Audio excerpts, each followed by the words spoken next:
छोटा की बात करें तो माइकोप्लाज्मा हो जाती हैं। तो इतना क्वेश्चन बनता है, कहाँ से बनता है?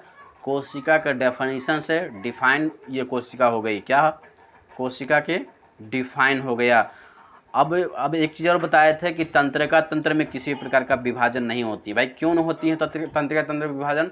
तो वहाँ पर सेंट्रोसोम नहीं होती हैं। सेंट्रोसोम को काम क्या होती हैं? कोशिका को विभाजन करना। और जब ज़्यादा कोशिका विभाजन हो जाएगा तो क्या हो जाएगा?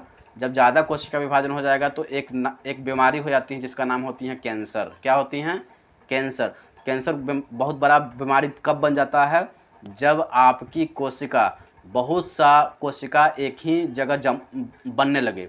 जैसे शरीर है, और शरीर के जो कोशिका होती हैं, कोशिका तो हर जगह है, सेल्स हर जगह है, लेकिन क्या होगा जब वहाँ पर एक ही सेल्स टूट जाए और बहुत सा वहाँ पर सेल्स आ जाए तो क्या होती हैं? वो कोशिका विभाजन होती हैं, कोशिका डिवाइड करती है। और जैसे कोशिका ज़्यादा डिवाइड करेगी एक ही स्थान पर तो वो गांठ ले लेगा, और वही गांठ आगे चल के कैंसर का रूप ले लेता है। तो आपको पता चल गया होगा, ये सारा चीज़ हम बता रखे हैं। तो चलिए, इतना ही काम किए थे पिछला वीडियो में। अगला वीडियो में अगला जो हम टॉपिक है उसे मैं कंप्लीट करने का प्रयास करता हूं, जितना संभव हो सके 10 से 12 मिनट में कंप्लीट करने का प्रयास करूंगा। तो अभी मैं बताने का प्रयास करूंगा कोशिका के अंग। क्या? कोशिका के अंग स्टार्ट करता हूं। सबसे पहला जो कोशिका के अंग की बात करेंगे तो जीव द्रव्य। क्या? जीव द्रव्य, जिसको इंग्लिश में क्या बोला जाती है? प्रोटोप्लाज्म। क्या? प्रोटोप्लाज्म। क्या? प्रोटोप्लाज्म। प्रोटोप्लाज्म क्या होती हैं? ये इंग्लिश रूप है, जबकि हिंदी रूप क्या है? इसको जीव द्रव्य के नाम से जाना जाता है। क्या क्या किया जाता है? जीव द्रव्य के नाम से जाना जाता है। और ये कोशिका के अंदर होती हैं। क्या होती हैं? कोशिका के अंदर ये होती हैं जीव द्रव्य। सबसे पहले आपको एक चीज़ बता दूं, क्योंकि बहुत सा बायोलॉजी में आपको इंग्लिश में भी क्वेश्चन बना के छोड़ दी जाती हैं। तो आपको याद रखना इंग्लिश भी और हिंदी भी याद रखना। क्यों? क्योंकि हिंदी टफ हो जाता है इंग्लिश से। क्या? हिंदी टफ हो जाता है, बायोलॉजी का हिंदी टफ होता है इंग्लिश से, इसलिए आपको हिंदी और इंग्लिश दोनों को याद रखना। ठीक है? तो जीव द्रव्य क्या इंग्लिश में क्या बोला जाती हैं? प्रोटोप्लाज्म बोला जाती है, जबकि हिंदी में जीव द्रव्य बोला जाती हैं। ये कोशिका के अंदर होती हैं। और किसने खोज किया था? तो पुरकिंजे। क्या? कौन? पुरकिंजे नाम के वैज्ञानिक थे, उन्होंने जीव द्रव्य की खोज किया था। ये क्या होती हैं? तरल गाढ़ा पदार्थ होती हैं। क्या होती हैं? तरल गाढ़ा पदार्थ होती हैं। ये जीवन का आधार है। क्या है? जीवन का आधार बोलते हैं। क्यों?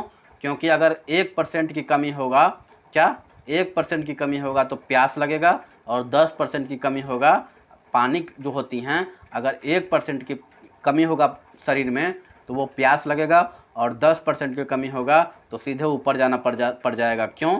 क्योंकि आप जो बेस होती हैं वो जीव द्रव्य होती हैं। क्या होती हैं?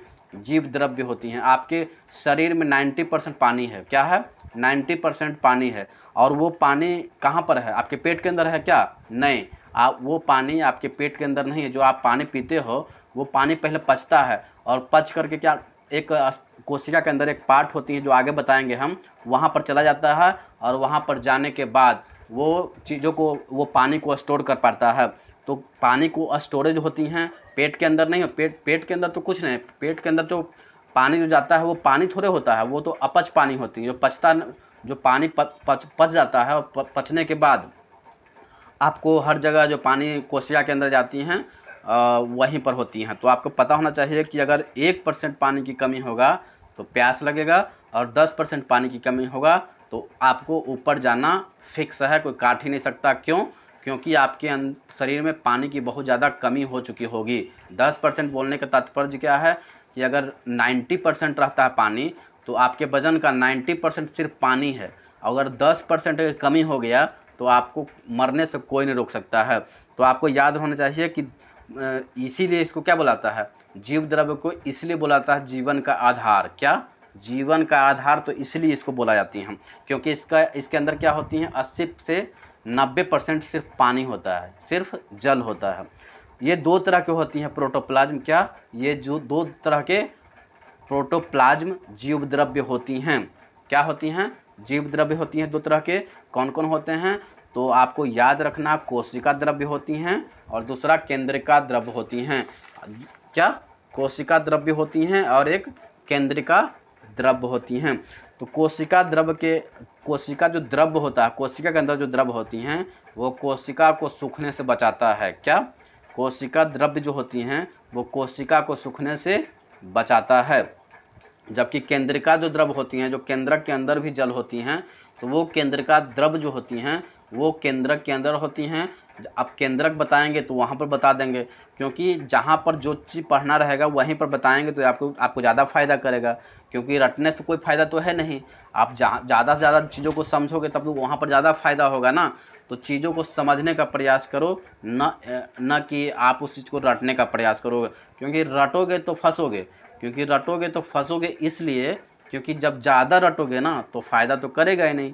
तो आप कम रटिए, समझिए ज़्यादा, क्योंकि ज़्यादा समझोगे तो ज़्यादा फ़ायदा होगा, रटोगे तो कोई फ़ायदा नहीं होगा। थोड़ा सा क्वेश्चन उल्टा पुल्टा करके देगा तो आप फंस जाओगे। इसलिए चीज़ों को रटना नहीं है बल्कि समझना है। ठीक है, तो चलिए कोशिका भित्ति बताते हैं। जीव द्रव्य के बाद कोशिका भित्ति होती है, जिसको इंग्लिश में सेल वॉल बोला जाते हैं। क्या बोला जाती हैं?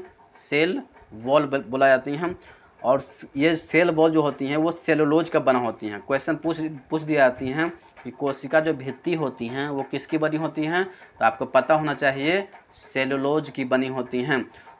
ये जो होती हैं कोशिका भित्ति, ये पादप में होती हैं या जंतु में होती हैं, तो आपको पता होना चाहिए ये सिर्फ पादप में होती हैं, प्लांट वाले चीज़ों में होती हैं, जो पेड़ पौधा को सुरक्षा पहुंचाने का काम करता है। क्या? पेड़ पौधों को सुरक्षा पहुंचाने का कार्य कौन करता है? तो कोशिका भित्ति करता है। क्यों?